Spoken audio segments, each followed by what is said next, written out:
아직도 손님 명단을 노트에다가 적어 놓으시나요?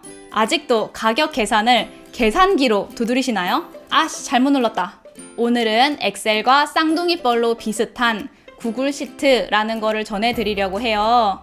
엑셀이건 구글 시트건 얘네를 왜 알아야 되냐? 얘가 좀 컴퓨터계의 미친 존재감이에요. 회사 구직 요건에 꼭 적혀있는 애고요. 자영업을 하시는 분들이라면 더더욱 필요하시고요. 요즘에는 학생들도 학교에서 당연히 배우는 컴퓨터 필수 상식입니다. 컴퓨터계의 미친 존재감인 구글 시트, 오늘 같이 파봅니다.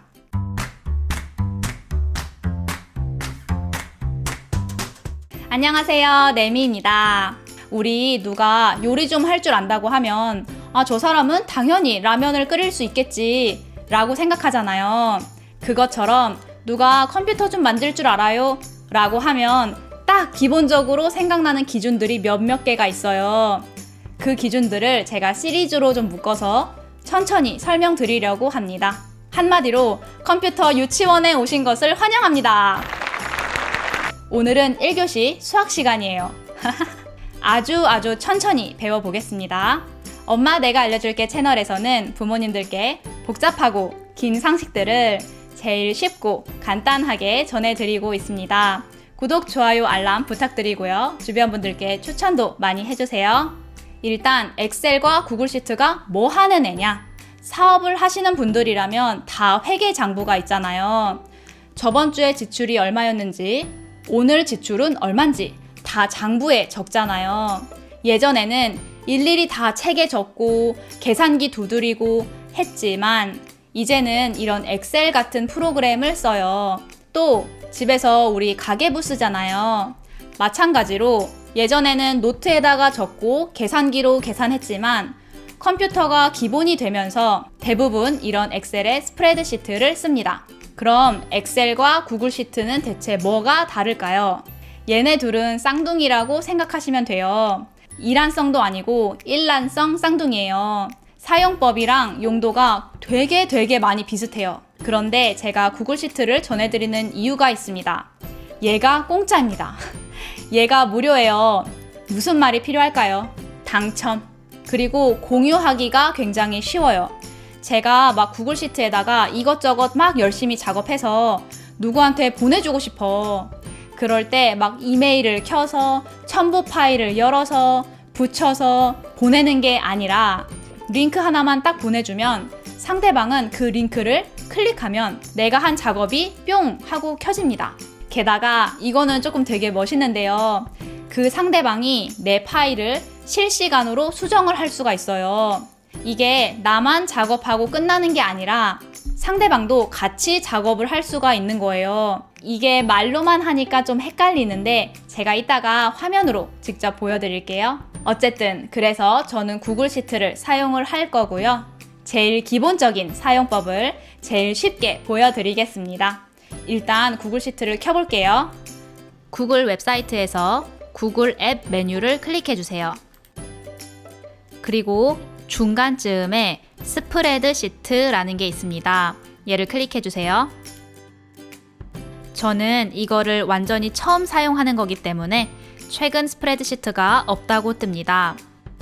맨 위에 더하기 버튼 클릭해서 새 스프레드시트를 열어볼게요. 그럼 이렇게 새로운 페이지가 딱 하고 떴는데 뭔가 굉장히 부담스럽게 떴어요. 원고지 같기도 하고. 중요한 것들을 위주로 차근히 짚어볼게요. 일단 제목부터 적을게요. 제목 없는 스프레드시트는 뭔가 좀 없어 보이잖아요. 제목 부분을 클릭해서 매출 일지라고 적어볼게요. 다른 곳을 클릭하시면 저절로 저장이 됩니다. 이렇게 몇 초 전에 마지막으로 수정했습니다 라고 보이시죠? 이 스프레드시트는 내가 저장하기 버튼을 클릭하지 않아도 자동적으로 저장을 해줍니다. 굉장히 편리하죠? 자, 이제 제일 부담스러운 이 부분을 한번 볼게요. 이 칸 하나하나를 셀이라고 부릅니다. 지금 이 네모칸이 선택이 돼 있는 거예요. 혼자만 파란색 테두리로 색깔이 다르죠?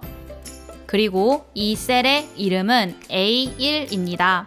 이렇게 위에 적혀 있죠. 여기에 이렇게나 네모칸이 많은데 뭐가 뭔지 어떻게 알겠어요? 그래서 각각 네모칸에 이름을 지정해 준 거예요. 셀의 이름은 가로를 먼저 붙여주고 그리고 세로를 붙여주시면 됩니다. 그래서 이 네모칸은 A1이 되는 거예요. 바로 옆에 네모칸 이름은 뭐가 될까요? 네, B1이 되겠죠. 다른 네모칸을 선택하고 싶으실 때는 마우스로 이렇게 클릭해 주셔도 되고요. 또는 키보드에 있는 방향키를 클릭하셔도 됩니다. 어쨌든 A1로 다시 돌아가서 글자를 좀 적어 볼게요. 이렇게 커서가 깜빡깜빡 할 때는 셀의 내용을 바꿔주고 있는 거예요. 엔터를 클릭하시면 셀이 완전히 완성이 됩니다. 이 각각 셀에 글자도 적을 수가 있고 숫자도 적을 수가 있고 나중에 함수라는 것도 적을 수가 있어요. 좀 멀찌감치 떨어진 셀에다가도 당연히 내가 원하는 내용을 적을 수 있습니다. 만약에 내용이 너무 길면 이런 식으로 내 셀 가로 길이보다 더 삐져나오거든요. 이럴 때는 맨 위에서 셀의 길이를 조정할 수도 있습니다. 아, 셀의 가로 길이는 조정할 수가 있구나. 그럼 세로도 당연히 조정이 가능하겠죠. 맨 왼쪽에서 이렇게 높이 조정도 가능합니다. 어쨌든 저는 여기에 있는 글자들을 싹 다 좀 지워볼게요. A1 셀부터 내가 지우고 싶은 데까지 쭉 끌어주세요. 아, 셀은 하나만 선택할 수 있는 게 아니라 여러 개를 선택할 수도 있구나. 그리고 지우기를 클릭하시면 한 번에 뿅 하고 지워집니다. 그리고 여기 아래에는 탭이라고 불러요. 책갈피 같은 역할을 합니다. 마우스로 더블 클릭 따닥 하시면 이름을 바꿀 수가 있거든요. 저는 4월 달이라고 좀 적어볼게요. 내가 원하는 만큼 몇 개 더 만들 수도 있습니다. 바로 옆에 더하기 버튼 클릭해서 5월이라고 적어볼게요.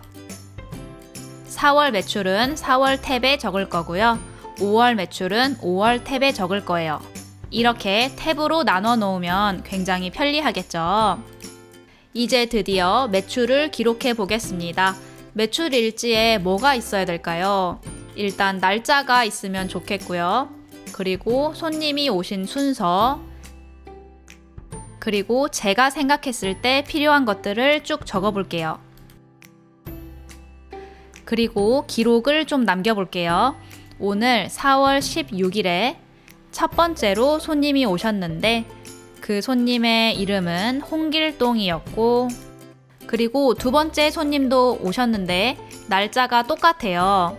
그럴 때는 똑같은 내용을 다시 적어주셔도 되지만 셀 내용을 복사하고 붙여넣기를 하실 수가 있어요. 복사하시고 싶은 셀에서 오른쪽 버튼을 클릭해주세요. 그럼 복사가 보입니다. 클릭해주시고요.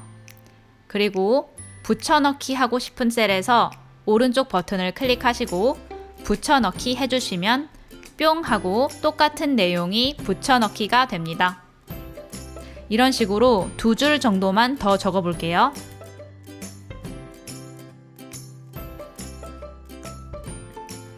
자, 제목이 너무 눈에 안 띄어요. 색깔을 좀 바꿔줄게요. 한 줄 전체를 선택하고 싶을 때에는 맨 왼쪽에 숫자를 클릭하시면 됩니다. 그러면 이렇게 한 줄 전체가 선택이 됐어요. 이 상태에서 글자 크기도 바꿔주고 글자 굵기도 좀 바꿔주고 색깔도 좀 바꿔줘 볼게요. 그러면 눈에 확 튀죠? 저는 마음에 드는 것 같아요. 이것뿐만 아니라 이 제목에다가 필터라는 거를 적용하면 굉장히 편해요. 보여드릴게요. 아까처럼 제목 전체를 선택해 주신 후 필터 버튼을 클릭하시면 돼요. 필터 버튼은 이 자리에 있거나 점 3개 버튼을 클릭하시면 이 안에서 찾을 수 있습니다. 얘가 필터 버튼이에요. 클릭해 볼게요.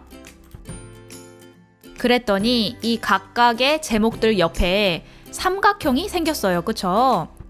이름 옆에 있는 삼각형을 클릭해 보니까 정렬도 뜨고 필터도 뜨고 굉장히 메뉴가 많이 뜨는데 여기에서 제일 유용한 거는 이 정렬이에요. 정렬 A에서 C로 정렬하기를 클릭하시면 이름들이 가나다 순으로 정렬이 됩니다. 이 정렬 기능은 굉장히 유용하고요. 이름대로 정렬을 해보니까 순서가 엉망이 됐어요.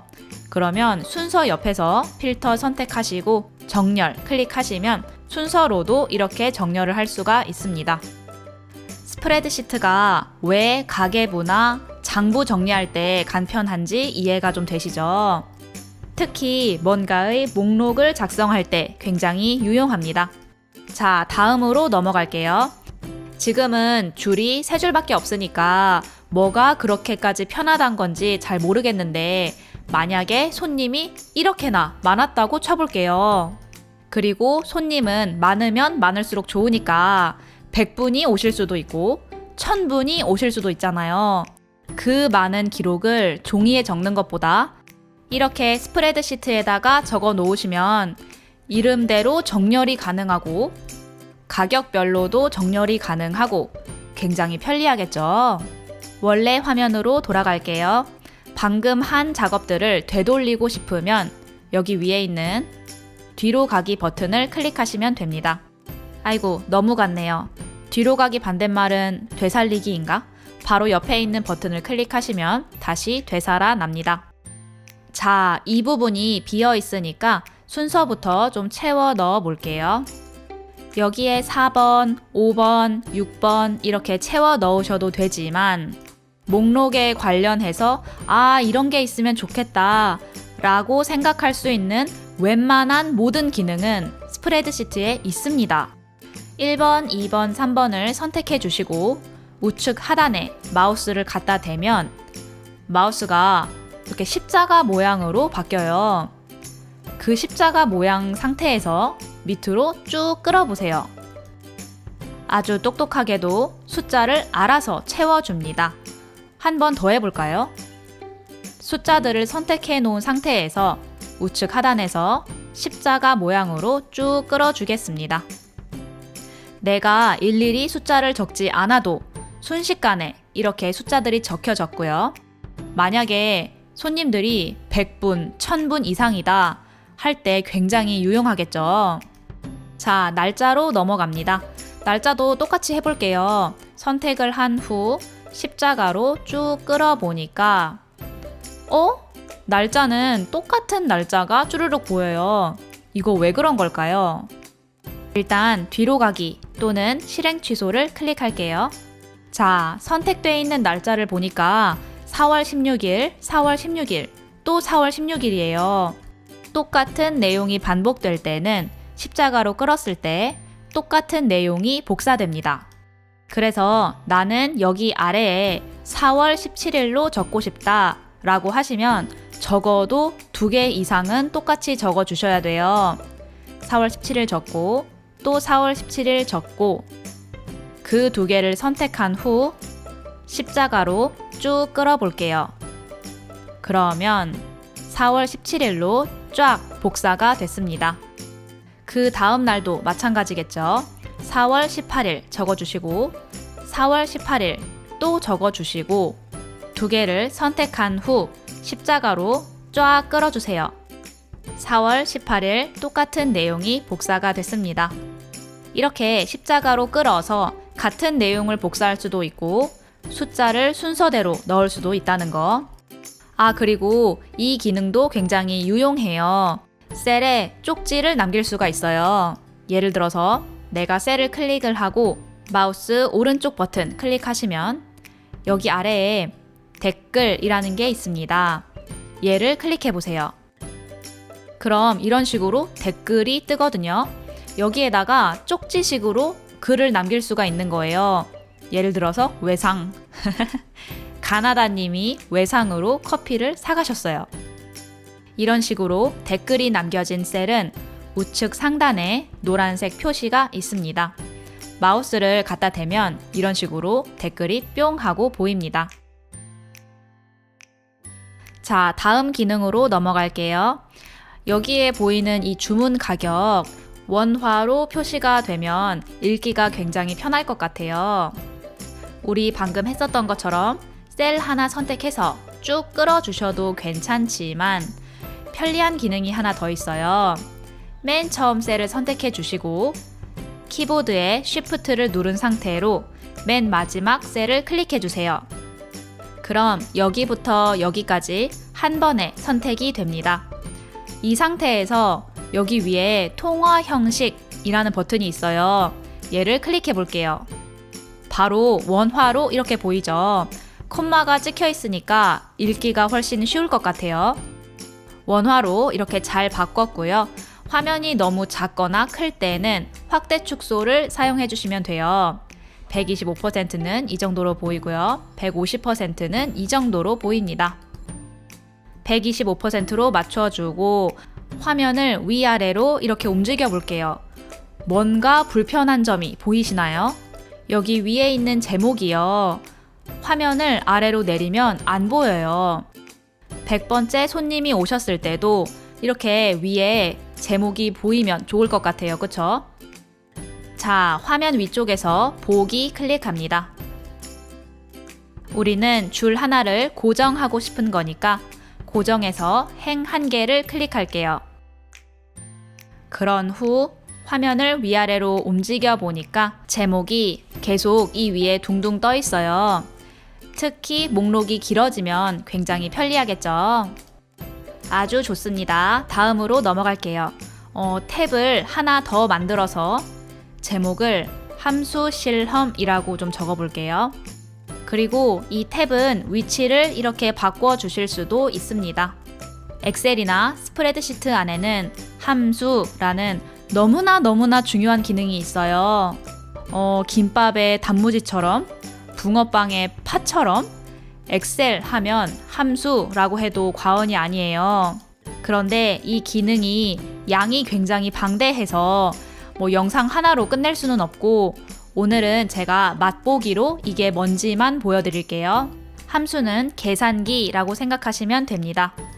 숫자 2개를 넣고 더하기를 클릭하면 합계가 뿅 하고 뜨잖아요. 그거랑 똑같이 뭔가가 2개 이상 들어가서 다른 형태가 돼서 나오는 걸 함수라고 불러요. 제일 간단한 예시로 숫자 6이랑 4가 덧셈 계산기에 들어가서 나오면 10이 되겠죠. 숫자만 들어갈 수 있느냐? 아닙니다. 글자도 들어갈 수가 있어요. 엄마, 내가 알려줄게 라는 글자를 넣고 이어붙이기 라는 함수를 쓰면 엄마, 내가 알려줄게 라고 나옵니다. 이런 개념을 함수라고 불러요. 저는 오늘 더하기 함수와 평균 함수를 맛보기로 보여드릴게요. 빠르게 숫자 2개를 나란히 적어볼게요. 그리고 함수를 사용하려면 등호를 먼저 적어주셔야 돼요. 그리고 더하기 함수는 sum이라고 하는 거예요. sum을 적어주시고 괄호를 열어주세요. 이 괄호 안에는 숫자를 적으셔도 되지만 셀 이름을 적어볼게요. A1을 클릭하시면 이렇게 셀 이름이 들어갑니다. 콤마 적어주시고요. 그리고 바로 옆에 B1도 클릭합니다. 괄호를 닫아주세요. A1 내용이랑 B1 내용을 sum이라는 합계 계산기에 넣어라 라는 의미예요.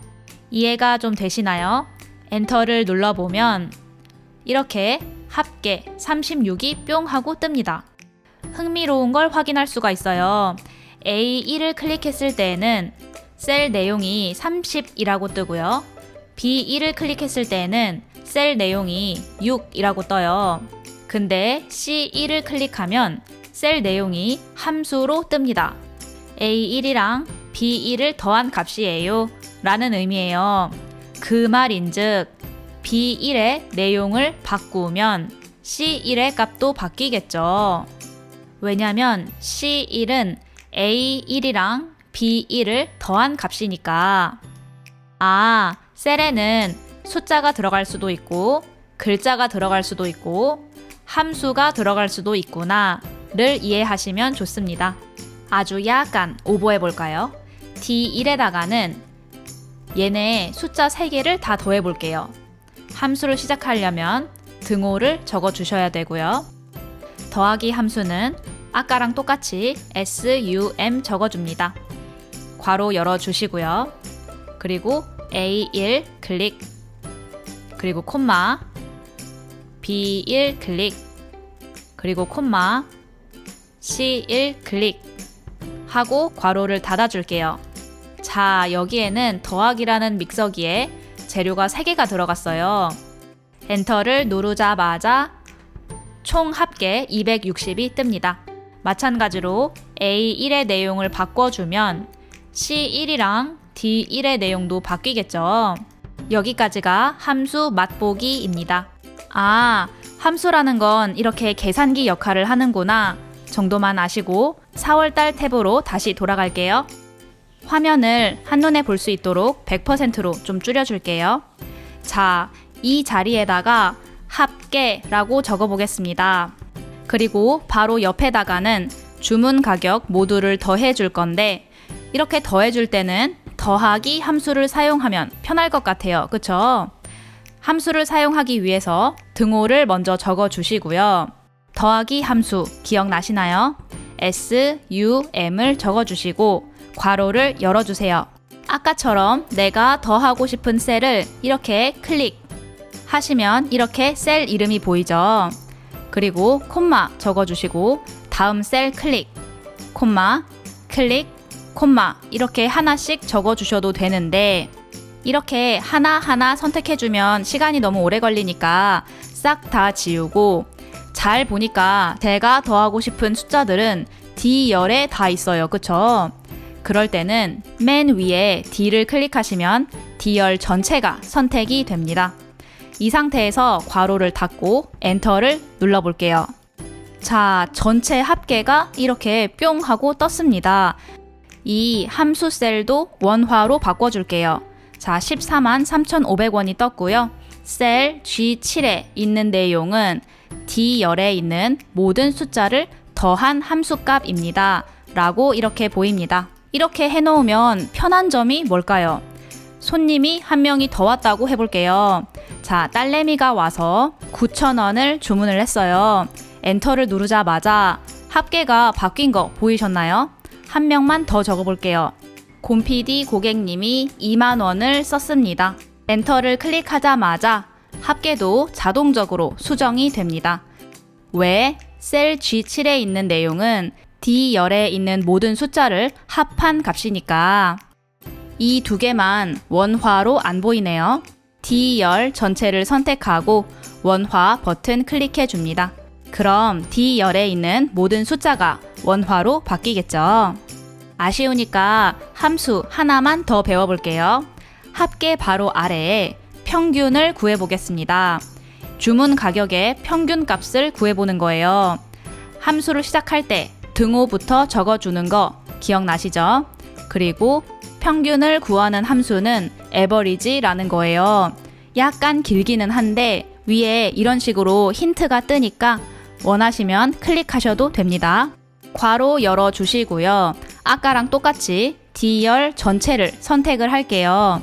그리고 괄호 닫고 엔터 클릭하시면 전체 평균이 뿅 하고 뜹니다. D열에서 셀 내용을 하나만 바꿔볼게요. 7,000원을 5만원으로 바꿔보겠습니다. 엔터를 누르자마자 합계랑 평균도 자동으로 계산이 돼서 수정됩니다. 긴 목록을 수정하거나 바꿔야 될 때 굉장히 간편할 것 같아요. 그쵸? 와, 정말 많은 기능을 배우셨는데요. 구글 스프레드시트의 제일 큰 장점 중 하나인 공유, 맛보기만 보고 갈게요. 우측 상단에 공유 버튼 보이시죠? 얘를 클릭해 보시면 링크 보기라는 게 뜹니다. 이 링크를 복사하셔서 다른 사람한테 보내주면 그 사람이 이 똑같은 매출 일지를 확인할 수가 있어요. 그리고 이 부분을 클릭하시면 이 세 가지 중에서 선택을 할 수가 있는데 뷰어는 이 링크를 가진 사람이 이 매출 일지를 볼 수만 있고 수정을 못하게 하는 권한을 주는 거고요. 댓글 작성자는 아까 댓글 남기는 거 보여드렸죠. 그것만 할 수 있게 권한을 주는 거예요. 편집자는 이 매출 일지를 다른 사람도 마음대로 바꿀 수가 있는 거예요. 내가 다른 사람한테 주고 싶은 권한을 선택해서 이 링크를 전해주시면 됩니다. 그럼 상대방이 이 링크만 클릭을 하면 똑같은 매출 일지 파일을 열어보거나 수정을 할 수가 있어요. 막 이메일을 보내주고 파일을 첨부하고 그러실 필요가 없어요. 이거 링크 하나만 딱 전해주면 되는 거죠. 어쨌든 엑셀 기초 강의는 여기에서 마무리 짓겠습니다. 정말 수고하셨습니다. 자, 오늘은 구글 시트 또는 구글 스프레드시트를 배워봤습니다. 오늘 갑자기 너무 많은 정보들을 한 번에 받으신 엄마 아빠께서는 좀 헷갈릴 수도 있을 것 같아요. 근데 처음부터 쉬운 게 어딨어요, 그쵸? 절대 부담 갖지 마시고 천천히 익히시면 좋을 것 같습니다. 아, 그리고 이건 좀 여담인데 구글 시트가 굉장히 기능이 많아요. 제가 지금 전해드린 내용은 1%도 안 될 거예요. 구글 시트로 그래프를 화려하게 그릴 수도 있고요. 리포트를 막 뾰롱뾰롱하게 작성할 수도 있고요. 그 외에 함수, 매크로, 심지어 코딩까지 구글 시트에서 할 수가 있어요. 근데 사실 제가 사용해보니까 이거를 전문적으로 하시는 분들이 아닌 이상 절대 거기까지는 몰라도 되더라고요. 오늘 제가 전해드린 내용만 알고 계셔도 아주 충분하고 아주 대단하십니다. 꼭 필요한 분들은 유용하게 사용하셨으면 좋겠고요. 저는 다음에 궁금한 거 가지고 또 올게요. 안녕! 엄마 내가 알려줄게는 최신 기술과 트렌드가 궁금하신 멋진 엄마 아빠들을 위한 채널입니다. 저희 채널을 후원해주고 싶으시다면, 커피 한 잔 사주고 싶으시다면 구독 버튼 옆에 가입 버튼을 클릭해주세요. 영상을 제작하는데 큰 힘이 됩니다. 아, 그리고 감사한 회원님들, 멤버 전용 영상들이랑 멤버 전용 커뮤니티 글들 놓치지 마세요. 앞으로 더 유용한 정보들을 더 쉽게 전해드리도록 노력하겠습니다. 감사합니다.